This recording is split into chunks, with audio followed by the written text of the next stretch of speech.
Thanks to all of our Kickstarter backers, we've gone from launch to warp speed overnight. Again, thank you for all of the support. We now have the resources that we need in order to start manufacturing on this device. I put the design of the case in your hands to decide whether you wanted to have yellow with black accents, meaning a black handle, black clasps, or did you want to have a black case with red accents, meaning a red clasp and a red handle. I was not expecting you all to be as decisive as you were. It was awesome. And the winner is yellow with black accents is the champion.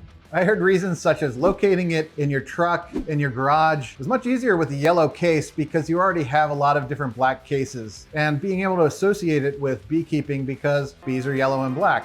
So it's very obvious when you see the case that this is for beekeeping specifically. And some of you have very aggressive bees that go after dark colors, and so you didn't want it to be black. And then obviously the last reason, just because it's a fun color. With that said, I'm also thinking about asking the manufacturer if they can do black with yellow accents. Then it would be very obvious that this is a beekeeping case. Some of you that like the black and red combo were telling me that you're worried about things getting dirty, gunked up, and you think that black would hide it better. Just put in the comments below what you think about a black case with yellow accents.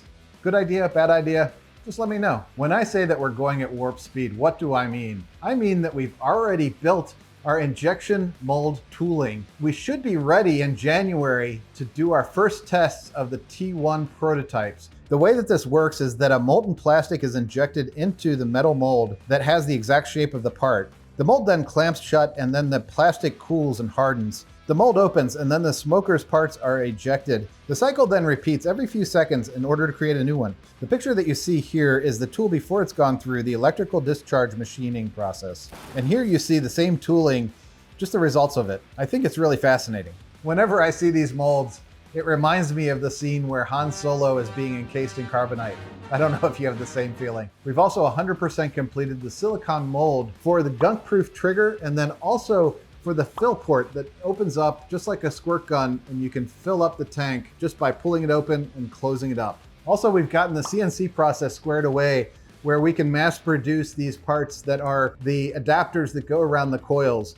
So it's a very important piece. They're shinier and better quality than what we've built so far. So this is a 3D printed prototype. My goal is to go to North American Bee Expo with a few production level T1 prototypes. So it is 100% crunch time. Scotty, we need more speed. I'm giving her all she's got, Captain. But I want to be able to show people how far we've come with these prototypes just in such a short time. We will get there, no worries. In the meantime, make sure to like and subscribe to the channel and also to sign up for the very important Beekeeper Club.